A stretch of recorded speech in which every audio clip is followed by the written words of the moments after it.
Hi there, I'm Rex King. Welcome back to Monday Night Movie. It's the Monday before Christmas, so I wanted to start another annual tradition on this show. Me talking about a Christmas Carol adaptation. Now, if you remember last week, I stated that I found most Christmas movies and holiday movies utterly redundant and felt like most of them were a waste of time. That is still true, but there is one story that has always continuously brought a smile to my face, and that is the story of A Christmas Carol.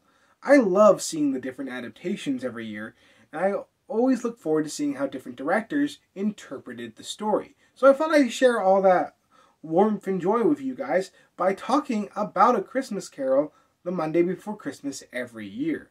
And I thought, what a better way to start than with a 1935 Scrooge. Mainly because this is the oldest one in my collection, and, well, why not start off with the oldest one in my collection? The 1935 Scrooge stars Sir Seymour Hicks as our title character, Scrooge. It was directed by Henry Edwards, and the film was released in 1935.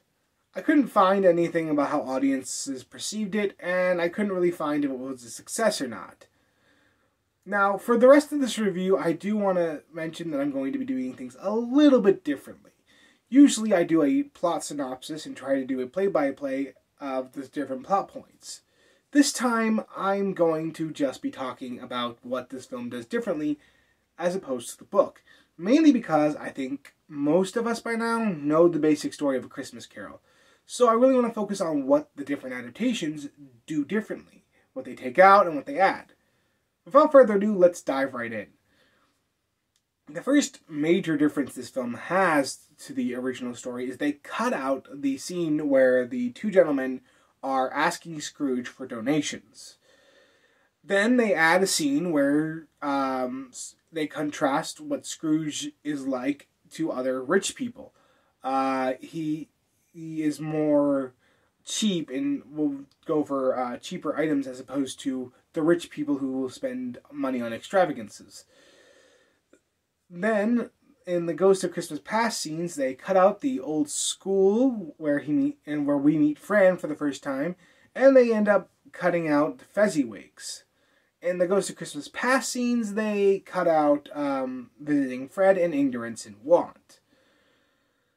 They don't cut anything out in the future, or they also don't cut anything out in the end of the film when he's redeemed. These decisions aren't the greatest. I don't mind them cutting out the two gentlemen who are asking Scrooge for donations, but in the Ghost of Christmas Present scene, the Ghost of Christmas Present still throws the words, "If he's going to die, he better do it and decrease the surplus populations" at Scrooge, which only works if Scrooge had said that in the beginning of the film. But since he doesn't, it loses a lot of its meaning and luster. I don't mind them cutting out the old school and cutting out Fran. A lot of adaptations seem to do that. But they shouldn't have cut out Fezziwigs, because that shows that Scrooge at one point in his life was happy. So when we see him miserable towards the end of the Ghost of Christmas Past scene, it feels like it has weight, and we understand that that change has happened due to Scrooge's want of money. In this adaptation, we just have Belle explain that to us, and it doesn't work. Film is a visual medium, so we always want to see as opposed to being told. I really didn't like that they cut out the scene where he visits Fred with the Ghost of Christmas Present, because it, again, hollows out the scenes where Scrooge redeems himself and reconciles with Fred. Now, I don't mind them cutting out Ignorance and Want. There are plenty of adaptations that do that. I do like adaptations that keep them in, though, because I like the way that the Ghost of Christmas Present uses that to explain his lesson that he's trying to ultimately teach Scrooge. This movie's decisions were really weird. I don't understand why they made them the way they did. I think the only reason they cut certain things and only added one item, that being, again, Scrooge being contrasted with other rich folks, which we don't need, is mainly due to the fact that this film was only an hour long. I think they were trying to cut certain things to make sure that the film didn't exceed an hour, and that is a mistake. They should have kept certain scenes in, and they should have cut out that scene where it was contrasting Scrooge with other people, because it's not necessary. We get that he's a miser pretty early on. The performances and characters are all done adequately in this adaptation. Sir Seymour Hicks plays a brilliant Scrooge, but to be fair, he's played Scrooge several times up to this point in films and on the stage, including in a silent movie adaptation called Old Scrooge. So he's gotten used to the character.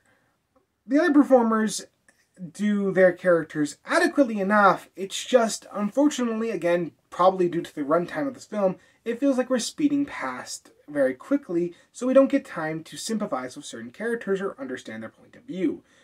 This is especially true with Tiny Tim. We still get the general gist of who Tiny Tim is, but we don't feel bad because we don't spend a lot of time with him, or so it feels. It just kind of speeds past at a very quick pace, and we don't get time to sympathize with him.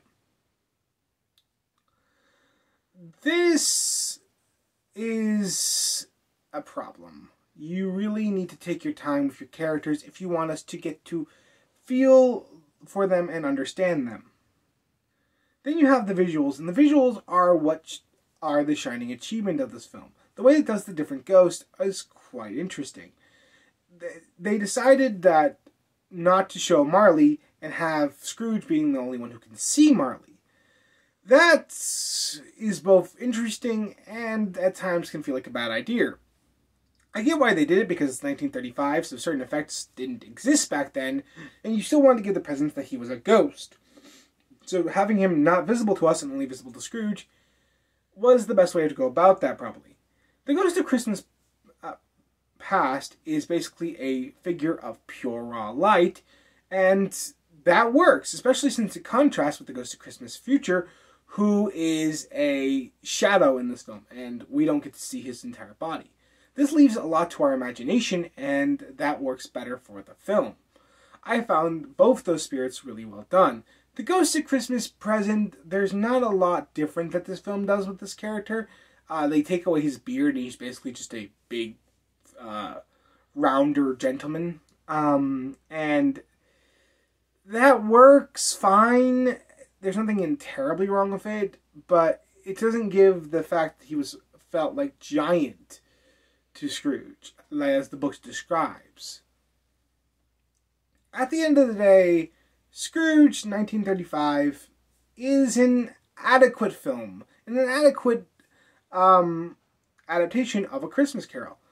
It's not terrible, it's just not all that interesting in comparison to other adaptations.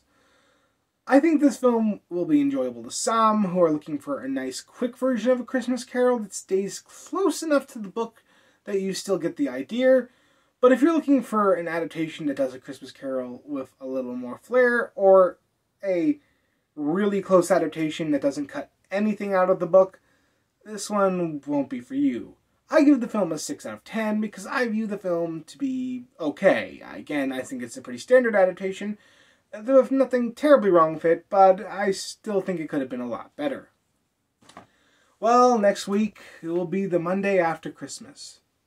So, it will also mark the last Monday night movie of the year. And I wanted to end the year off with a complete, utter whimper because I'm looking at Strange Magic. And as always, if you like this video, like, comment, and subscribe. And I'll see you next time.